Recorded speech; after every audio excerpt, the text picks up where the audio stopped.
We were just speaking for Careers Week about overconsumption, coming from 3 different angles of the fashion industry to come together to talk about what brands are doing, what we're doing, what we can do better, and just kind of open up the conversation around the topic of overconsumption. If I was to give some advice to the younger version of myself, getting into the industry, starting that journey into the fashion space, it would be just to try as much as possible. Go to as much as you can, events, read as much as you can, because your path in the industry is really dictated about what you do and who you meet. You've got to be in the right spaces, and I'd say just trial and error, try things. For me, getting an internship was a really key way for me to sort of getting into the industry, but I also did a lot of learning independently as well. I started my own blog, started taking pictures, started doing editing, so before I knew I even wanted to be sort of an influencer or a content creator or whatever, I was already taking the pictures, styling the outfit. I think the more you do, the more you then grow and where you need to be.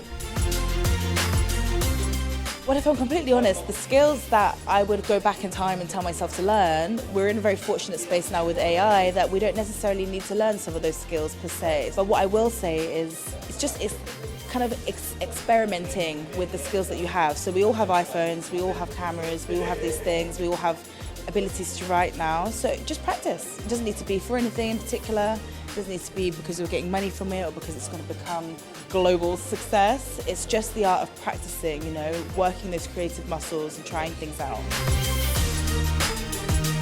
The creative world and the creative sphere, if you're not enjoying what you're doing, then perhaps it's time to look for something else or to find the enjoyment. And part of that finding enjoyment can be playing and having fun and trying new things. If you think about sort of a child when they're really into something, that's all they want to do. They want to experiment, they want to be in that world, they want to play. And I feel like as adults, we can really remember that that's kind of a key way of humans learning as well. So for me personally, picking up cameras and playing around with them and just having fun enabled me then to sort of learn the skills to actually get into it. Without that sort of sense of fun and play, we wouldn't necessarily have the joy to keep us in those jobs. I think the more you do, the more you then grow and where you need to be.